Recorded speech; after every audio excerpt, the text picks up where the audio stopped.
tant qu'expatrié, vous êtes de retour, vous avez regardé là-bas, vous avez regardé ici. Le problème majeur des pays africains, est-ce que ce n'est pas le capital humain? Parce qu'on n'exploite pas nos capital humain. C'est ça le plus grand problème. On ne profite pas de notre jeunesse.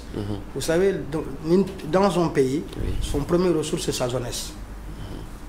Je vous dis un truc, par exemple, toute la jeunesse qui prend la mer pour aller en Europe, la plupart viennent là-bas, ils disent « je suis mineur ». Vous arrivez là-bas, vous avez 25 ans, vous allez enlever 10 ans, vous avez 15 ans. Lui, il est content, parce qu'il a besoin d'un jeune qui pourra faire le relève, la retraite demain. Et donc nous, on n'exploite pas notre jeunesse. On a besoin aussi que notre État exploite notre jeunesse. Parce que si on exploite notre jeunesse, on a tout ce qu'il faut. Donc moi, personnellement, je ne me plaigne pas. Mais je me plaigne pourquoi? Parce qu'on a une ressource qu'on n'utilise pas. C'est notre jeunesse. Aïcha a parlé tout de suite de nos nouvelles autorités.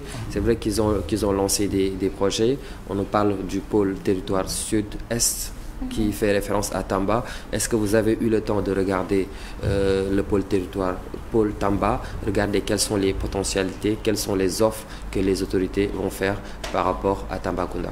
Bon, j'ai regardé un peu la situation, mais même le pôle qui a été partagé, si vous voyez, Tamba, même si on va arriver à Tamba, ce n'est pas demain. Parce que ça a été partagé sur une tranche. On va commencer Dakar, monter sur des axes avant d'arriver à Tamba. Ce n'est pas demain ni après-demain.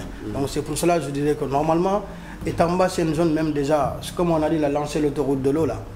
On devrait commencer vers Tamba. Dakar, Touba, tout ça là, il y avait de l'eau. Mais Tamba, vers chez nous, on n'avait même pas de mer, il n'y en avait rien. Donc ce qu'on a besoin, c'est d'avoir de l'eau, assez de l'eau pour travailler.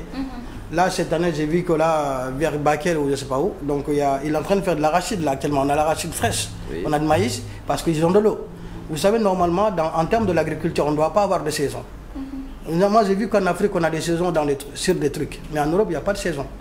Tout ce qu'on mange ici comme produit alimentaire, en Europe, il n'y a pas de saison. Ouais, c'est parce qu'on est des pays sous-développés, il y a énormément de problèmes. On n'est pas sous-développé, c'est ça, c'est le mot là que j'aime pas. On n'est pas sous-développé, on est mal exploité.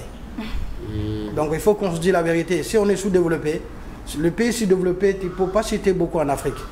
C'est juste l'exploitation de nos ressources qui fait la défaillance. Mais si on exploite bien notre sous-sol, et on se sait qu'on n'est pas un pays sous-développé. Très bien.